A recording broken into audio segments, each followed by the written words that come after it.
Welcome to the Grace Story Podcast, where inspiring stories are brought to life. This podcast is made possible by Grace College and Seminary, located on the shores of Winona Lake in the great state of Indiana. I'm your host, Dr. Drew Flam. This is the Grace Story Podcast. Today is our 50th episode of the Grace Story Podcast, and we have a very special guest with us, the president of Grace College and Seminary, Dr. Bill Katip. Dr. Katip has been president since May of 2013 and served as provost prior to that at Grace College and Seminary. His undergraduate degree is from Grace, and he has a master's from Purdue University and a PhD in higher education from Michigan State. Dr. Katip has a breadth of experience in higher education spanning 46 plus years. Here's a few other things you should know about Dr. Katip. He unfortunately is a fan of the Steelers, the Pittsburgh Steelers to be exact. That's not unfortunate. He has a fascination with crushing water bottles after finishing them, which he, by the way, just did a few minutes ago. His wife, Debbie, is really fun and a funny person, and Dr. Katip refers to her as his chief advisor. And he's also a great boss and mentor, and I've never met anybody who works so hard and cares so deeply for Grace College and Grace Seminary. Dr. Katip, welcome to the podcast. Thanks, Drew. I'm looking forward to this. Although I see you have notes there, and I have not been made aware of any questions, so we'll see where this goes. We're today. actually pretty excited about that, and we're going to spend more time in this one kind of diving into your habits, your interests, your leadership style, and so we're just excited to kind of get to know you better through this, and hopefully my introduction was at least half right, except for maybe the Steelers part. Okay, so let's start here. Let's go back to your childhood a little bit. So tell us how you would describe yourself as a kid, and then just things you were into, and tell us a little bit about your family growing up. Well, if you asked my siblings, they would tell you I don't have vivid memories of growing up in my childhood, but I can respond some. Well, you were called Billy. I remember that much, right? I was called Billy. I am still called Billy by my two sisters who are living and my brother. One especially would, I don't know if she's done it recently. I'd have to ask Debbie, but she'll call my house in the middle of the day and say, "Is Billy there?" Debbie says, "No, he's at work." He's got a job, actually. Yes. So I had three sisters and a brother, five of us. I was the middle child. Some would say that's the most adjusted and so forth. We were all pretty much 2 years apart, except my next youngest sister. She was only 15 months younger than me, then 2 years again. So I grew up in Pontiac, Michigan. And my parents came to know the Lord right about when I was born. So I grew up in a church, in a Baptist church, and I was just there a lot. We had a great youth group and went to all those activities. We had lots of outreach. We'd go to amusement parks and so forth. But our church and our youth pastor, that was a major part of my life growing up. Now, if you go earlier and younger, I probably couldn't name maybe one or two of my grade school or the kindergarten teachers, but it was all good. It was just pleasant. And now you were a middle child, and sometimes that's kind of the peacemaker of the family. But I don't know if I've thought about this before, but that kind of relates to even your leadership style. And do you think there's some correlation there? Well, I think there might be. You would know this. You'd probably agree. I tend to have meetings that are a little bit longer than other people might tend to do. No comment. And I was. I wouldn't say tension, but my mom had some physical and emotional issues when we were children. She went. I didn't know it at the time what was going on, but later. I came to understand she had what they used to call a nervous breakdown. I don't think it was because of her middle child. I don't know if the other kids were involved, but she'd had cancer and surgery. And so she went for 3 or 4 months and lived with some friends of ours, and we were there with my dad without my mom. And I just kind of accepted it as a part of life. But yeah, and I came to understand she had some mental stuff. So when there'd be some fighting, I would sort of try to bring them together, my mom and dad, and if a sibling was involved. So I guess I was the peacemaker. And that is, I would say, analogous to somewhat of your leadership style, which is how do you bring people together? I mean, would you describe yourself a collaborative leader? Yes, absolutely collaborative. I think the best way of working through tensions or various sides of issues is if you listen to people. So I think generally I've tried to be a good listener in my leadership, other places where I've worked and here at Grace, and I think that was reflective of growing up at home.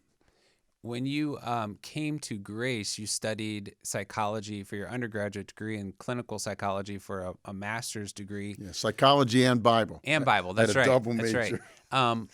Is that related as well? I mean, what do you think led you into sort of down that route at first? Well, I thought I wanted to be a psychologist, actually. And when I was, I did a master's degree. I think I took one semester off school. Then I started in January semester of 1975, took a couple classes at St. Francis College first. Then I applied to go to grad school at Purdue. Back in the day when I was going to grad school, they didn't have entirely master's degree offerings at Fort Wayne. You had to go to the main campus. So I was admitted and I started, and I really was planning to become a clinical psychologist. And I think right about when I was finished, and I remember saying to Debbie, what would you think if I didn't continue to be a psychologist? And she said, what are you thinking? And I said, I kind of like this working at colleges. I was working here full-time going to grad school. And she said I'd be okay, so I guess she gave me permission. She's your chief advisor. Yes. Yeah. So but I felt it would still come in handy. So I decided right about when I was graduating from Purdue in May of 1977 that I wanted to stay in higher ed. And I kind of decided about that time to try to go for a PhD. So, so I thought I wanted to be a psychologist, but I really enjoyed working with college students and administrators and faculty. I think working at a college, you have a interesting combination of things that are the same, but things that change. And that's kind of what has appealed to me, besides the mission, of course. But so I shifted gears and went and did the PhD from Michigan State, very fine institution. One of the top-ranked ones. They lost basketball last night, just like the Lancers did. That's right. Stayed up and watched it. You were sleeping, I know, by then. Yes, I was. You just mentioned and I want to get back to education and your pursuit of differing degrees, but you mentioned you like higher ed because it's got some things the same and some things that are different. What's the same and what's different? Yeah, I think the same would be the cycles, the semesters. You get new students in every year. You have graduation. Faculty have loads. So those things are the same. What's different? Students and their mores, their values, what they bring with them, how they go out of here. So I found, on personality tests like the DISC, I'm an S for steadiness. And in fact, Debbie will tell you, my first job here at Grace College, I was pretty, I liked my desk to be organized and put together, and I didn't like piles of paper. So she would tease me. If I died during the night before she told anybody, she had to come over to my office and mess it up and make it look like I had done some work that day. So now I've learned you can look at my desk right now and Debbie doesn't have to come over and mess it up. I've learned to live without everything being so organized and so put together. But I like that combination, and I think I was wired to work that way. You, if I remember correctly, you were a first-generation college student, and have spent, your whole career in education and earned a PhD and all of it. So, where did that value for education and passion for education come from? Yeah, we're born and then we're raised differently, So I don't know, Drew. From the time I was a young man, I mean, like early grade school, I was involved in music. I took piano lessons and I took brass stuff, and I would get up and practice at 5:30 in the morning before I ever go to school. And I kind of knew I was going to go to college. My mom and dad didn't. My mom actually graduated from high school in 1968. I was a 1970 grad. We helped her. If I'm truthful, we wrote some papers for her. But I was so proud of her. She hadn't finished, and she also had to get false teeth when she was going to these classes. There was no online or anything, so she'd go to school at night without her teeth. But I was really, really proud of her. So she finished. My older sister, did begin college, and it didn't go well. She went in 1968, and if you know what was going on in our country in 1968, there was a lot of campus unrest. She went to Western Michigan for about a year and a half, and she dropped out and just never finished. So, I always knew I would go. My parents, they knew I would go. So when it came time, I was going to go to Michigan State. I was going to go to pre-law. I was admitted there, and one of our pastors at our church was Bob Messner, Bob and Nancy, and he said, you got to go down to Grace College. And I had been here one time. I was in music, I mentioned. We had a handbell choir. Oh. And our handbell choir we had toured, and we had come down and we did a chapel at Grace College. But I just didn't see any way in the world that I could, afford to go to a private Christian college. But so Bob said to my parents and me, well, let's go for a visit and we'll just see. I brought my French horn with me, and this guy, Jerry Franks, had been here a couple of years and had this group starting Dimensions in Brass, and I played for him, and the standards weren't that high yet. He said, yeah, I think I'll let you in. So, and then the money just came together.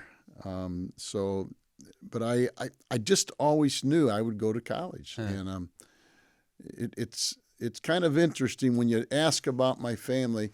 They were all on the left side of the political spectrum. My dad worked at the shop, and all union and everything. And so they sometimes tease me for going a different direction than they might be, but I don't know. That's fascinating. I worked at Pontiac. I worked at General Motors Truck and Coach in the summer, and wow, that was an experiment, an experiment and an experience.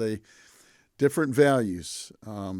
This was in the early 70s. They didn't have it all computerized as well, so the assembly line would shut down, and the guys would just laugh, and I'd look at them like, "What's wrong with you guys?" And they would take maybe 2 or 3 hours to go give a pint of blood when the blood mobile would come in. And I said, this isn't for me. So it kind of motivated me. I'll never forget, foreman said, hey, Katip, are you a college student?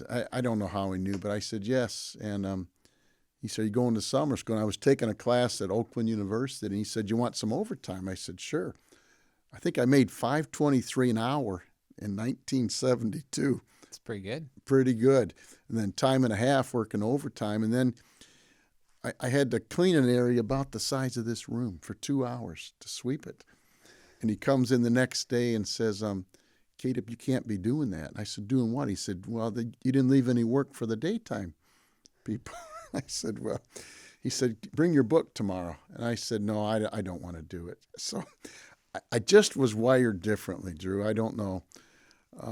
Others in my immediate family, they'd say I was kind of thinking I'm rich or whatever, and I was just wired in a different way.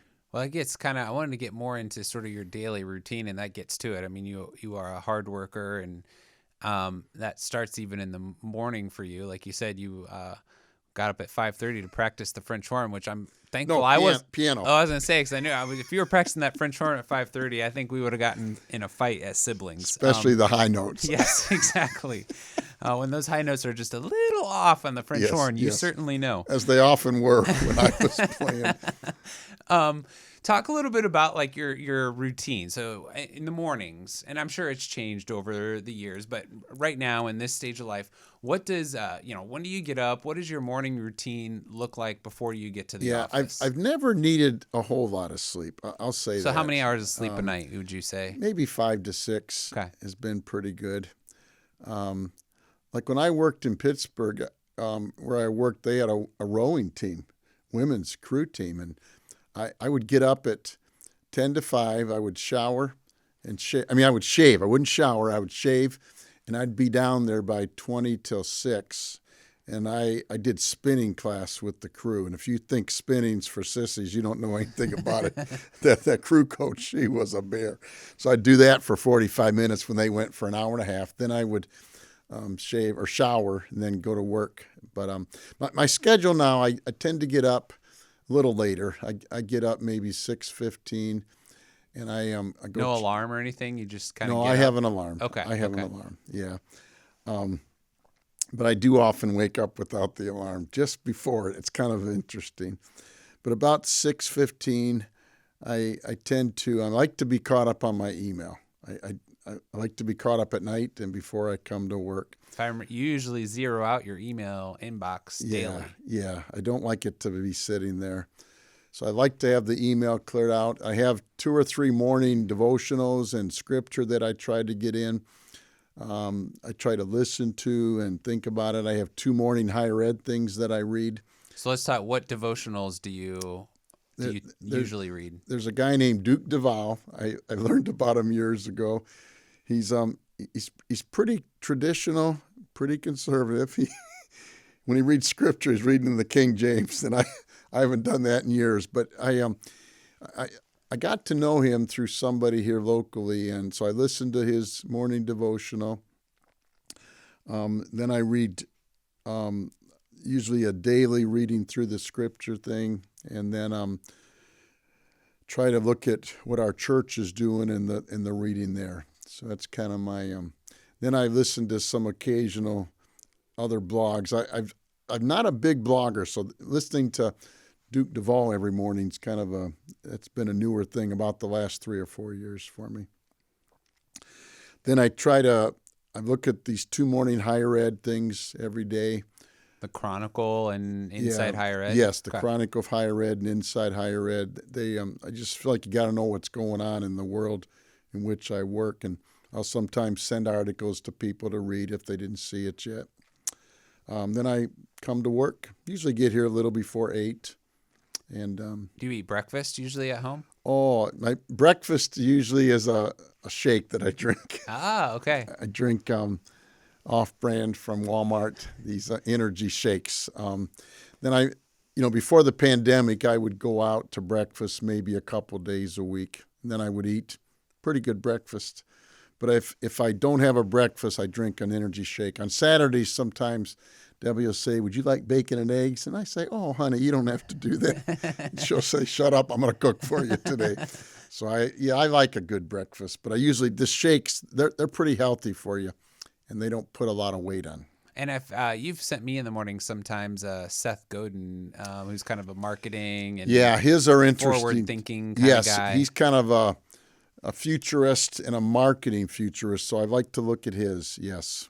So you say you get here kind of a little bit before 8, and we mentioned meetings earlier, but how do you typically structure your day at work? Or would you say there even is a typical structure to your life daily at Grace? Well, I don't know if there's a typical one, except that it's usually pretty full, and that's okay. They go fast, and the Lord knows, but I meet with my direct reports, most of them weekly, some every other week. So I have those scheduled. A lot of meetings. Sarah Prater, who's our executive assistant, I think she would say it's probably half her job is trying to untangle my schedule and to keep it straight. And you are on the go too. I mean, you like to be out and about and with people and all traveling and those kind of things. It's part of my job, as you know. And people in our advancement office, they do their part to try to keep me focused and talking to people. But yeah, I enjoy it. I enjoy sharing the vision of what the Lord's doing here and what we're working on and projects. I don't think that part of my job's tough. I just it's my job to tell people, and it's the Lord that directs them to give to us or to get engaged in it. One of your other habits that I wish I would do a better job of is you don't take your phone to bed with you, which I do, and it's not a good habit. Do you have any other kind of nighttime habits that you? We're old fashioned. We still have a house phone. It's I learned maybe 8 or 9 years ago now about this device called Uma. So Uma, you could buy them for $200, and it's voice over IP. So my home is voice over IP, but I don't pay for a monthly phone service, except every so often the Comcast plans add the phone in, but I don't do it. But we do still have a home phone. Yeah, I think not taking that phone to bed with me is a good thing. I usually charge it upstairs. Yeah, I don't know. What was your question? Do I have any other nighttime sort of? You mentioned the email. You tend to clear your email out at night. Yeah, but Debbie and I, we tend to we're kind of night owls, so we usually watch the news in bed. Then sometimes like the 10 o'clock or the 11 o'clock. The 11 o'clock. Oh, okay, all right, not the 10 o'clock. The 11 o'clock. And then we really enjoyed for the first half of the pandemic the Tonight Show. Jimmy Fallon did it from his home. He had these little girls that are just darling, and his wife was filming them. Then he went back, and we don't even care for it anymore. So, well, let me. I've gotten it. Let me see if I had anything other I wanted to ask you. Oh yeah, I did want to ask you sort of about being on the go. You travel, you like to be out with alumni, you like to be out with, Charis Fellowship pastors and going to the retreats and all those things. And you're a hard worker, but I've also seen up close, because I get to travel with you a lot, that you have a great relationship with your wife and your marriage. And so how do you balance all of that, having these responsibilities that take you all over the world at times, but also, your primary relationship with your wife? Yeah, I mean, it sounds trite, but the Lord has to come first, then my wife and family, then my job. So, I mean, my job's ministry, and I know that, but Debbie's always wanted where I've been. So I would never go someplace for work or ministry without Debbie being fully for it. When I travel, and except for when I was going down the Grand Canyon, I talk to her every night, just for a little bit even. And with technology, that's just a lot easier. But people may not know this, but you have a very strong emoji game on texting. So I don't know what hers is like, but I know you guys text a lot, and you have a very very good emoji game. Yeah, but I just I've always said Debbie's a coach's wife. I could have been a coach, although no athletic ability. In fact, I'll take a parenthesis. My only athletic trophies. One summer, I won a bowling trophy. We bowled in mixed doubles when we were first married. And one summer, I bowled on this men's league. And the last night, the lady whose husband was a 3 or 4 time a week bowler said, either your husband or my husband's going to win this. And Debbie said, what? And she said, yes. And I bowled out of my head that night. So I won a trophy and $6. $6. And I said to this guy, I can't believe I beat you. I'm going to give you half the prize. He took $3. So, but I said, Debbie's a coach's wife. She's flexible. She doesn't need me there all the time. Over the years, I got to most of my kids' soccer games and basketball, and I feel like I was a part of their lives. We have 4 kids, but it didn't require me to be there every hour, and she was used to feeding kids sometimes. I had my last job in Pittsburgh. I had to drive about 45 minutes to work, and that was a challenge because she couldn't be there quickly, and then she'd come to a ball game. We'd have 2 cars, so that was a bit of a pain. But Yeah, I just put her first, and we talk about everything. We talk about everything. She's in charge of the house, so I don't ever say, why are you putting that up or why are you doing this? She's great at it. She's Well, and great she's at a it. decorator and a Yeah. collector Yep. of things. Things. And Yes. Yes. She sells. She works 2 days a week at an antique mall. It helps pay for her 6 or 7 booths that she has. Yeah. And yeah, so we've just had great marriage together. Not without issues and things we worked through, but yeah, I married up. One of the things you guys like to do together is travel. And so and I also know, you've not written a book yet, but you have one in mind about travel stories. So tell me about where you and Debbie like to go when you travel and do when you travel, and then give us one of your travel stories. Oh my. Yeah, we do. We like going on vacation. Her favorite vacation, therefore mine, is to go to the beach. And I do enjoy it. Debbie, if we go away for a week, she'll read 10 or 11 books. Oh, wow. In a week. She'll take a bunch and then she'll leave them. We'll go buy more. At the Goodwill, probably? At the Goodwill, yes. Okay. Yes. We were just away. The first time we traveled, as you know, in a year, and we were in Florida, and we went to the Goodwill one time, and she couldn't believe they wanted $3 for books instead of 99 cents up here. But yeah, she'll read books. I'm good. I enjoy it. But by the third day, I'm ready to go see stuff. But we might. I'll tell you a funny story. So we went to Cancun, and second to the last day, she said, "Okay, we can go see those the pyramids down in Tulum." So I rented a car from the hotel, and we're going down there, and we stop in a little town first to do a little shopping about 45 minutes north of Tulum in this little Playa del Carmen. And when we got out of our car, I heard this noise, and I realized somebody hit the mirror on the side of my rental car and knocked it off. And I picked it up and put it in the truck, and next thing you know, there was this American couple speaking English, which I was glad. They said, "Did you see that guy hit your car?" I said, "Honestly, I didn't." They said, "Yeah, he did." Next thing you know, there's a cop car there. I'm thinking, what is going on? Next thing you know, this American couple, they were missionaries. They said, "Hey, we're," and I said, "Well, that's good. I'm a Christ follower too." They said, "This guy in the cop car, he wants you to follow him." I said, "Oh my goodness, are we going to get down to Tulum?" Well, we follow this guy a few blocks, and pretty soon we're off the regular path. And he goes to this, like a corner lot, and I'm looking around, I realize it's like a lot where they're keeping cars. And he made us leave our car there. And I'm thinking, what in the world? Now, Debbie wasn't too happy about this. So she said, She's ready to be back on the beach. Yeah. We're not leaving the car there. I said, "I don't know if we have a choice, honey."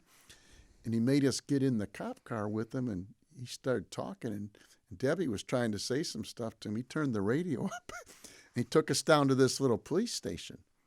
And we sat there. I can shorten this story. We sat there for 6 or 7 hours. At the police station? At the police station. People would come in. They were paying tickets and doing different things, and Debbie wanted me to go to the embassy. I said, "Honey, there's no embassy in Playa del Carmen." "Well, who do you talk to, man?"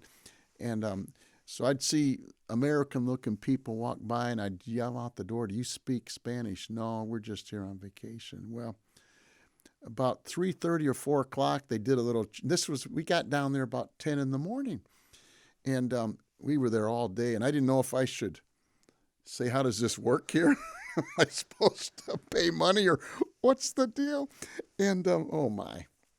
So finally, they had a change of officers, and this woman officer comes, and she looked nicer than the guys. And I went over to her and showed her my contract, said, "Can you call these people?" I'm thinking, this is not good. So she called, and I got the guy from the hotel. He was open from 8 to 10 and then from 5 to 7.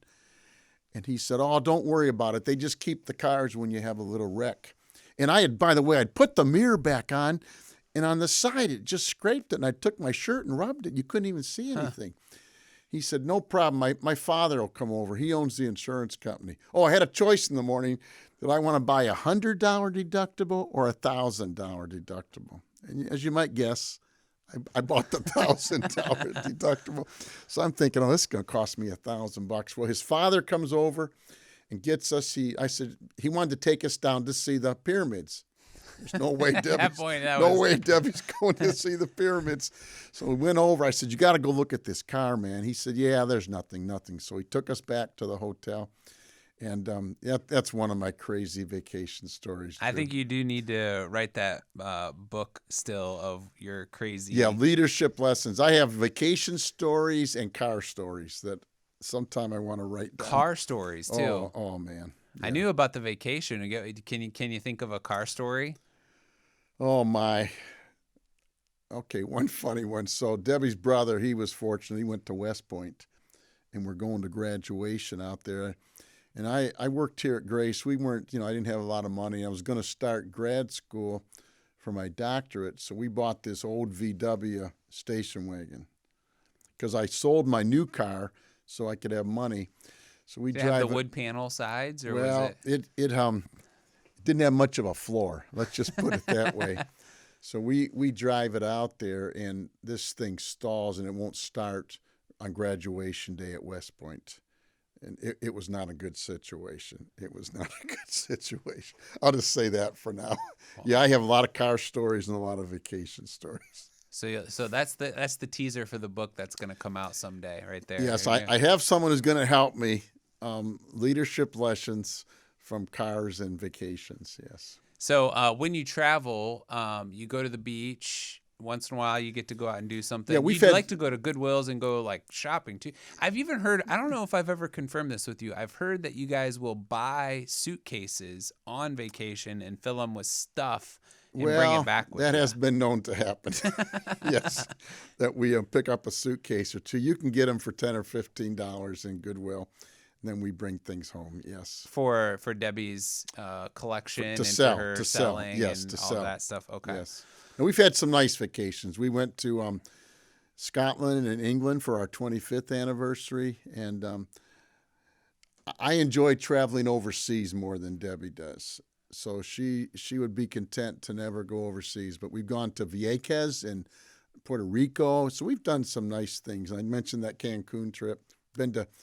We had a Tijuana experience. I won't go into detail right now either. To become in the book. So get your pre-order in a couple, whenever that comes out. Yes.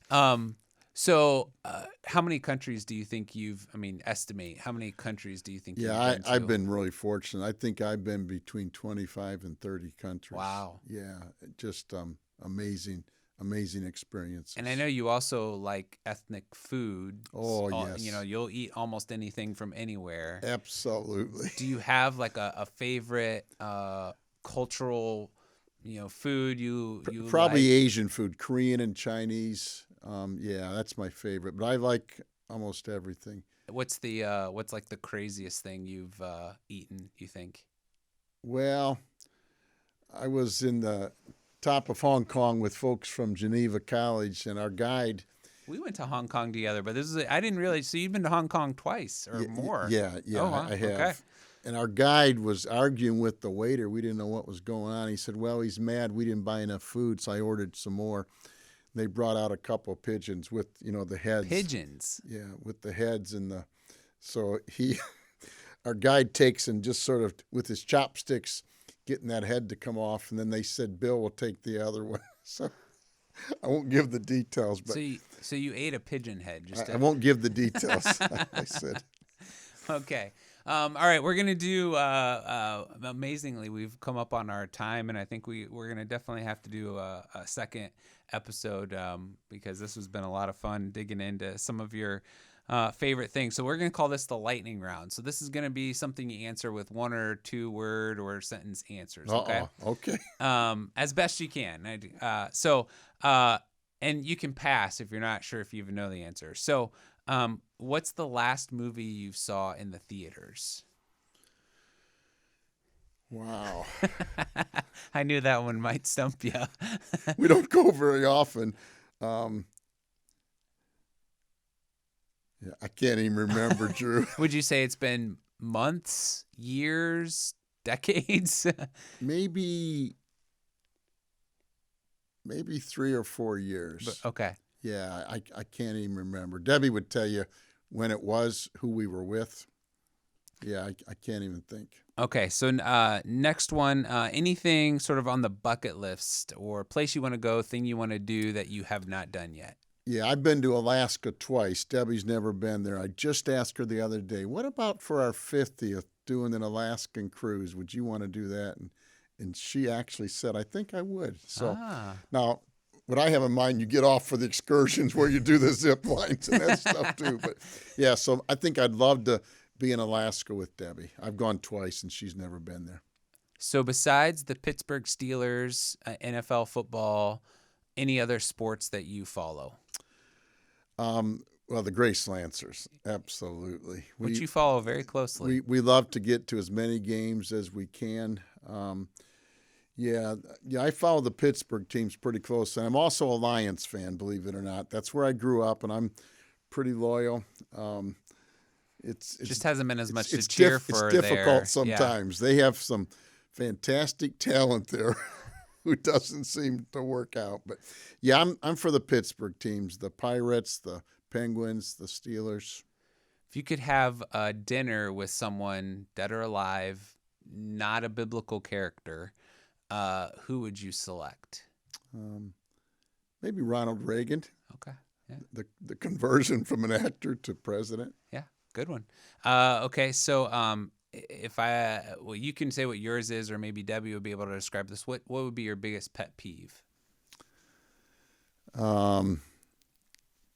Probably complainers, people that just gripe about things instead of trying to make a difference. So you go to bed late and you get up early. Would you call yourself a morning person or a night person? Probably a morning person. Most famous person you've met? Yeah, we had this lecture series at Robert Morris, where I met some very famous, Colin Powell, Kissinger. She was the prime minister of India or Pakistan, I forget. She was murdered later. So, yeah, I've had a privilege I have pictures to prove it. Do you have any pets? We don't right now.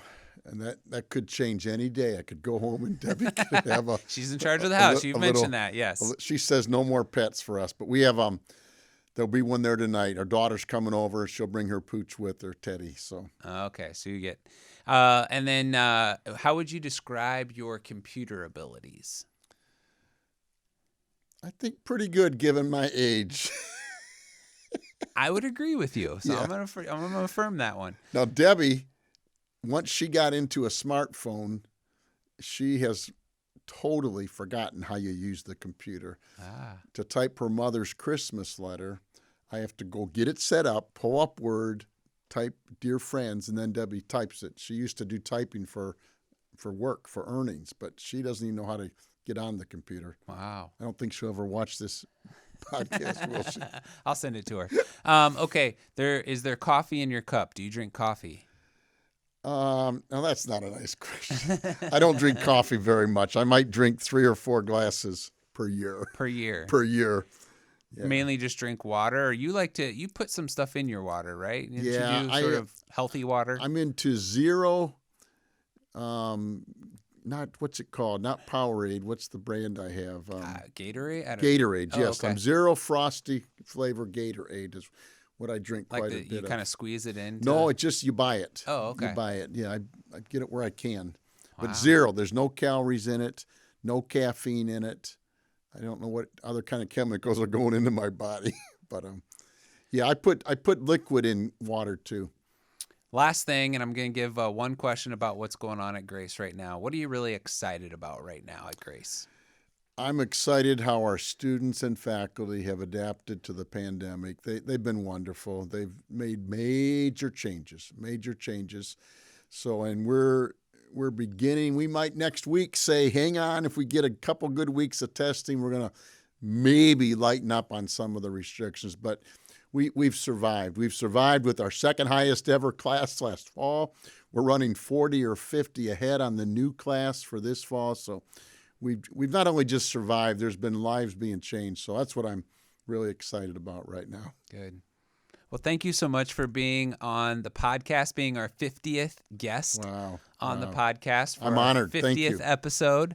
And appreciate just so much your leadership, your mentorship of me, your willingness to share. I get the privilege of traveling with you and having these kind of conversations and asking these kind of questions to you all the time and just soaking in the wisdom, and so appreciate it. Thanks, Drew. Thanks for doing this. And thank you for listening to the Grace Story podcast today. Our music was produced and written by Dr. Wally Brath, Associate Professor of Worship Arts here at Grace College. Thanks also to Rick Neer and Andrew Palladino, our co-producers. And we hope you will like, share, comment on this podcast wherever you retrieved it from. Until next time, live your best Grace Story today.